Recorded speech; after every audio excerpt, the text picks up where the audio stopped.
نہ کہوں۔ وہ پھر ساس پوچھتی ہے کہ کتنے پیسے جمع کیے ہیں، ان سے کچھ بنا لو، اور میرے پاس تو پیسے جمع ہی نہیں ہونے۔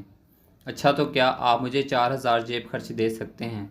رابعہ کے پاس بیٹھی اس کی دوست انم نے اسے اشارہ کیا، اصل بات کرو، اب سب لوگ جا رہے ہیں، اسکول خالی ہو رہا ہے۔ اویس بولا، بس 4,000؟ جی بس 4,000، وہ میں امی کو بھجوا دیا کروں گی۔ امی کہہ رہی ہیں کہ میں گھر خرچ سے بچت کر کے 3,000 بچا لیا کروں گی اور کمیٹی چلتی رہے گی۔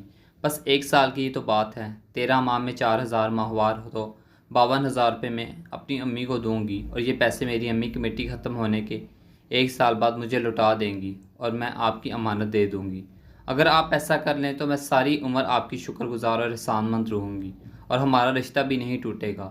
جب منگنی ٹوٹتی ہے نا تو لوگ طرح طرح کی باتیں بناتے ہیں، پھر دوبارہ رشتہ مشکل ہو جاتا ہے۔ ابو جی نے اپنے کالج کے پرنسپل سے بھی ویسے بات کی ہے، اگر وہاں سے پیسے قرض مل گئے تو آپ کو زحمت نہیں دوں گی۔ اویس فون میوٹ کر کے زاروں کی طرح رو رہا تھا۔ رابعہ نے کہا، آپ سن رہے ہیں نا، میں بس بولتی ہی گئی، آپ بھی کہیں گے کتنا بولتی ہے یہ لڑکی۔ اویس نے کال کاٹ دی کہ اس سے بات ہی نہیں ہو رہی تھی۔ اس نے میسج کیا کہ باس نے بلا لیا ہے، کل بات کرتے ہیں۔ میں نے آپ کی بات سن لی ہے، رشتہ ختم نہیں ہوگا، آپ بالکل پریشان نہ ہوں۔ میسج پڑھ کر رابعہ کی آنکھوں میں خوشی چھلکنے لگی۔ انم کو زور کی جپھی لگائی اور خوشی سے جھومتی ہوئی دونوں گیٹ تک آ گئیں۔ انم بولی، میں نہ کہتی تھی بدھو، ایک بار بات تو کر لو، بھائی مان جائیں گے۔ نہ بھی مانے، رشتہ تو ویسے ہی ختم ہو رہا ہے، دل میں کسک تو نہیں رہے گی کہ بات نہیں ہو سکی۔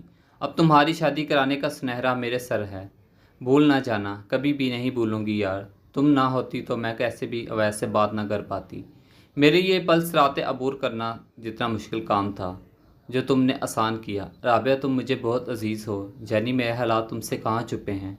میرے پاس کچھ بیچنے لائق ہوتا تو بیچ کر تمہاری مشکل آسان کر دیتی، مگر اس تنخواہ کے علاوہ ہمارا کوئی اور ذریعہ آمدن نہیں ہے۔ ارے کیسی باتیں کرتی ہو، میں خود کو بیچ کر بھی تمہارے اس احسان کی قیمت نہیں چکا سکتی جو تم نے مجھے اویس سے بات کرنے پر آمادہ کر کے کیا ہے۔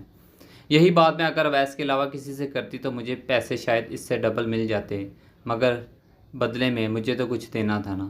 مجھے کئی بار خیال آیا کہ کسی بھی طرح فرنیچر کا بندوبست کر لیتی ہوں، مگر رشتہ نہیں ٹوٹنے دینا۔ مگر یہ دنیا ہوس پرست ہے، بدلے میں جسم دینے کے سوا میرے پاس اور کچھ بھی نہیں تھا۔ اور یہ لوگ جو اجتماعی شادیاں کراتے ہیں بہت ہی گھٹیا لوگ ہیں، جو میڈیا بلا لیتے ہیں، اخباروں میں تصاویر لگواتے ہیں، اور دلہا اور دلہنوں سے انٹرویو کرنے والے لوگ کیسے کیسے سوالات کرتے ہیں۔ اور میرے سسرال والے کیا ایسی خیرات کی شادی میں شامل ہوتے؟ کبھی بھی نہیں۔ ان ڈفروں کو کوئی سمجھائے کہ اس سے آدھے بجٹ میں اس سے ڈبل شادیاں ہو سکتی ہیں، مگر ان میں نمودہ نمائش نہ ہو۔ غریب کو احسان نہ دلایا جائے کہ تم غریب تھے اور ہم نے اتنی غریب اور یتیم بچیوں کی شادی کی، سب کو ایک کمرے کا سامان جہیز دیا۔ ایسی کسی تقریب میں ایسا کرنے والوں کو اپنی بیٹی کو بطور دلہن بٹھایا جائے تو ان کو کیسا لگے گا؟ اگر یہ اچھا کام ہے تو کوئی ایک مثال دے دیں جس میں ڈونرز کی اپنی بیٹیاں بھی اس اجتماعی شادی تقریب میں دلہن بن کر رخصت ہوئی ہوں۔ کوئی ایک مثال بھی نہیں ملے گی۔ تو میری بہن تمہارا ایک بار پھر شکریہ، تم نے مجھے کسی گناہ یا ایسی ضلالت سے بچا لیا جو مخیر حضرات ہم جیسی غریبوں کی بیٹیوں کی شادی کے نام پر کرتے ہیں۔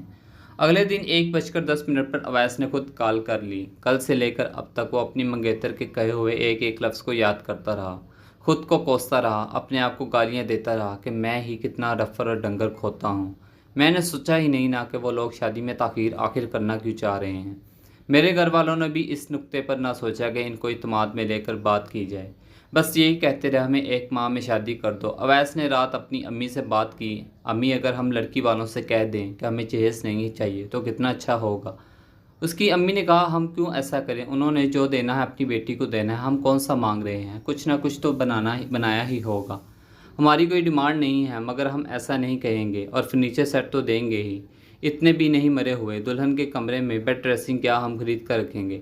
اویس بولا، اگر ہم ایسا کر دیں تو اس میں کیا حرج ہے، پاگل ہو کیا تم؟ ایسا بھی سنا ہے کہ فرنیچر لڑکے والوں نے خرید کر خود ہی رکھ لیا اور لڑکی خالی ہاتھ آ گئی۔ اویس کو اپنی امی کی روایتی پنجابی ساسوں والی سوچ سمجھ آ گئی اور چپ کر گیا۔ خیر، اویس نے کہا کہ وہ اپنی بیوی کو 4 نہیں 10,000 جیب خرچ دیا کرے گا، بالکل اتنا جتنی اس کی ابھی تنخواہ ہے، اور یہ بات نہ میں اپنے گھر والوں کو بتاؤں نہ ہی آپ کسی کو بتائیں گی۔ آپ پوری 7 کمیٹیاں بیچتی رہنا اور اس کے بعد بھی 3,000 آپ کے پاس ہوا کرے گا۔ ارے نہیں، آپ نے مجھے ہارٹ اٹیک کرانا ہے، مجھے بس 4,000 ہی چاہیے، اور وہ بھی میرے گھر والے واپس کر دیں گے۔ اویس نے کہا ٹھیک ہے جیسے آپ کہیں، اور اپنے گھر والوں سے کہیں کہ آج فون کر دیں آپ لوگ شادی کے لیے تیار ہیں۔ اور فرنیچر ویسے بنوانا کہاں سے ہے؟ رابعہ نے بتایا کہ بیانہ دے دیا ہوا ہے، فلاں روڈ پر فلاں نام کی دکان ہے، اب ان کو کہتے ہیں کہ اٹھانا ہے تو وہ تیار کر دیں گے۔ اویس نے کہا ٹھیک ہے، اب ہماری بات شادی والے دن ہی ہوگی، میرے لائق کوئی اور کام ہو تو وہ بھی بتا دیں۔ نہیں اور کچھ نہیں، آپ کا بہت شکریہ، ملتے ہیں انشاءاللہ شادی والے دن۔ اگلے ہی اتوار اویس نے اپنے دوست خطیب احمد کو ساتھ لیا اور وہ لوگ اویس کے سسرالی شہر اس روڈ سے دکان پر جا پہنچے جہاں سے رابعہ کا فرنیچر بننا تھا۔ آرے والے چچا بھی اپنا تعارف کروایا اور بات صاف بتائی کہ لڑکی والوں کی بجائے پیسے ہم دینا چاہتے ہیں، اور یہ بات لڑکی والوں کو کبھی بھی معلوم نہ، ان کو بس یہی کہنا ہے کوئی بندہ خدا یہ پیسے دے گیا تھا، اور کہنا بھی تب ہے جب شادی سے چند قبل فرنیچر تیار ہو جائے۔ ویسے بات کتنے میں طے ہوئی ہے؟ آرے والے چچا نے کہا 1,50,000 مانگا تھا، انہوں نے 1,40,000 میں ڈن کیا ہے۔ 40,000 کا صوفہ اور 1,00,000 میں بیڈ ڈریسنگ اور 2 کرسیاں ہیں۔ اویس نے کہا کہ لکڑی کی ہی الماری آپ ہی رابعہ کے سسرال جا کر شادی کے چند دن قبل کمرے میں بنا کر آئیں گے۔ 8 کرسیوں والا ڈائننگ میز بھی ہوگا، یوں دیوان چیئرز شامل کریں، اس سے اسٹینڈ شامل کریں اور تولیہ اسٹینڈ بھی۔ اس سب کی قیمت بتائیں اور بیانہ ان لوگوں کا رہے گا، باقی ساری پیمنٹ کوئی اکاؤنٹ دیں، ابھی ٹرانسفر کرتے ہیں۔ 3,80,000 میں سب کچھ ڈن ہوا اور 10,000 بیانہ نکال کر 3,70,000 ان دونوں لڑکوں نے ان کو ٹرانسفر کر دیا اور کہا کہ جلدی سے اب کام شروع کریں، 1 ماہ بعد شادی ہے۔ جب شادی کے دن طے کرنے ہوں گے تو رابعہ کے گھر والوں نے کہا کہ 100 لوگ تک بارات آ جائے، جبکہ اویس کے گھر والے 200 لوگ لے جانا چاہ رہے تھے۔ اویس نے امی سے کہا کہ وہ خود ہی رابعہ سے بات کر لے گا، ہم 200 لوگ ہی لے کر جائیں گے، آپ لوگ اس کے ابو سے اب بات نہ کریں۔ جب اویس کو میرج ہال کا نام معلوم ہوا تو اپنے دوست خطیب کو لے کر وہاں بھی پہنچ گیا اور مینیجر منشی صاحب کو کہا کہ فلاں تاریخ کی بکنگ بارات میں میری آنی ہے اور اپنی بارات کا خرچ میں خود دینا چاہتا ہوں، میں آپ کا تاحیات احسان مند رہوں گا اگر یہ کام رازداری سے ہو جائے تو۔ آپ نے یہ کہہ کر پیسے نہیں لینے کے مال کو نہیں نہ لینے کا کہا ہے، وہ سال 1-2 بارات کے کھانے خود دیتے ہیں، سفید پوش لوگوں کی بیٹی کی شادی پر تو آپ بھی اسی لسٹ میں شامل ہوئے ہیں، اور یہ بات آپ کے سوا کوئی اور نہیں جانتا۔ 100 لوگوں کی بجائے 200 لوگ کر لیں۔ مینیو کیا ہے؟ چشتی صاحب نے بتایا کہ چکن 1 ڈش ہے، 900 روپے میں، بات طے ہوئی ہے، 5,000 ٹیکسی کا الگ ہوگا۔ خطیب نے پوچھا کہ اگر چکن پکوڑا اور بیف قورمہ کر لیں تو کیا ریٹ ہوگا؟ آئس کریم کی جگہ گاجر کا حلوہ کر لیں۔ مینیجر نے کہا کہ 1250 ہو جائیں گے۔ خطیب نے کہا ٹھیک ہے، 1,00,000 ابھی دے رہے ہیں، 150 بارات کی آمد پر آپ کو دے دوں گا۔ صاحب نے کہا کہ آپ لوگوں کے ساتھ ایک تصویر بنا سکتا ہوں۔ میرج ہال کے سامنے ایک فوٹو بنی اور دونوں دوست واپس آ گئے۔ رابعہ کے فرشتوں کو بھی علم نہیں تھا فرنیچر کے پیسے اس کے خاوند نے ادا کیے، اور نہ ہی بارات کے کھانے کا کچھ علم تھا اس کے پیسے کس نے دیے۔ وہ بس یہ سوچ رہی تھی کہ ہم نے تو چکن قورمہ کہا تھا، یہ چکن پکوڑا اور گاجر کا حلوہ کہاں سے آ گیا؟ امی ابو سے پوچھ بھی نہ سکی کہ اس کی نندے اور دیگر مہمان سب پاس تھے۔ 1,00,000 روپے حق میں لکھا گیا جو اویس نے گھر آ کر اپنی بیوی کو دے دیا اور کہا کہ وہ پیسے وہ جہاں اس کا دل کرے لگا سکتی ہے۔ جب اگلے دن میکے جا کر اسے معلوم ہوا کہ شادی ہال میں بھی پیسے نہیں لیے گئے تو اس نے یہ بات اپنے خاوند کو فرنیچر والی بات کی طرح نہ بتائی، اور وہ گھر والوں کو بھی منع کیا کہ کسی دن ان دونوں باتوں کا ذکر نہ کرے۔ اس کا خاوند یا اس کے سسرال والے نہ جانے کیا سوچے کہ ہم نے کس سے امداد لے کر فرنیچر خریدا اور شادی کا کھانا بھی کسی نے دیا، مگر وہ دل ہی دل میں اس فرشتہ انصاف کو دعائیں دیتی رہی۔ وہ بہت سوچتی رہی کہ اس نے کون سی ایسی نیکی کی تھی جس کا صلہ ملا اور اتنا محبت کرنے والا شوہر ملا، اور شادی کے 2 بڑے خرچ اللہ نے غیب سے بندوبست فرما دیے۔ اس کی کوئی نیکی یاد نہ آئی، بس ایک ہی اچھا کام اسے یاد آیا کہ وہ گھر میں ٹیوشن پڑھنے آنے والے بچوں میں سے ایک بچے کو بصارت سے محروم تھا، اسے فری پڑھایا کرتی تھی۔ وہ بچہ ایک اسپیشل اسکول میں پڑھتا تھا اور ٹیوشن کے لیے اس کے پاس آیا کرتا تھا۔ اس کو پڑھانے کے لیے وہ ایک بار اپنے اسکول سے چھٹی کر کے پورے دن کے لیے اس کے اسپیشل اسکول بھی گئی تھی کہ یہ ہارڈ کاغذ پر کوئی سوئی سے جو نقطے نکالے جاتے ہیں اس سے الف بے اور اے بی سی کو سمجھ سکے، اور 2 سال تک اس نے اس بچے کو بالکل فری پڑھایا تھا۔ اویس پر اپنی شادی کا 5,00,000 قرض چڑھا جو اس نے اگلے 2 سالوں میں تنخواہ سے پیسے بچا کر اتار لیا۔ اویس کی امی کا انتقال شادی کے 3 ماہ بعد ہی ہو گیا۔ اس نے اپنے گھر والوں کو اور رابعہ کو بعد میں سب کچھ بتا دیا۔ اس کے مطابق اگر یہ بات کسی کو نہیں معلوم ہونی چاہیے تو وہ اس کی اپنی امی تھی جو زندگی کی کسی موڑ پر اپنی بہو کو یہ طعنہ مار سکتی تھی کہ ساس اور بہو کا کوئی سمجھے تو ماں بیٹی کا رشتہ ہے، کوئی نہ سمجھے تو کوئی رشتہ ہی نہیں۔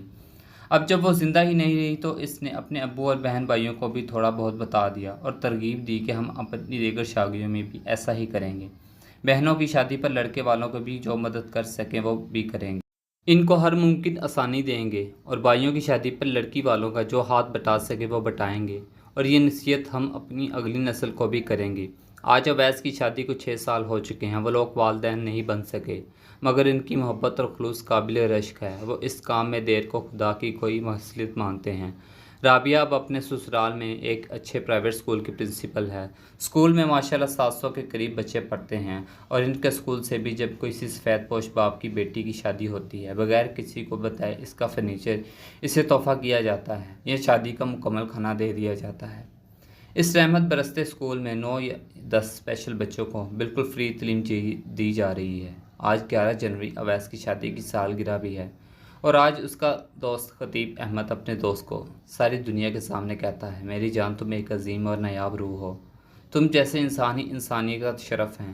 مجھے ایسا خطیب بنانے میں جیسا میں آج ہوں یا جیسا بننے کی کوشش میں ہوں، تمہارا بہت بڑا ہاتھ ہے۔ تم جیسے لوگ حقیقت میں کم اور قصے کہانیوں میں ہی پائے جاتے ہیں۔ شادی کی سالگرہ بہت مبارک ہو جند۔ تھینکس فار واچنگ انفو مور۔ ملتے ہیں نیکسٹ ویڈیو میں انشاءاللہ، تب تک کے لیے اللہ حافظ۔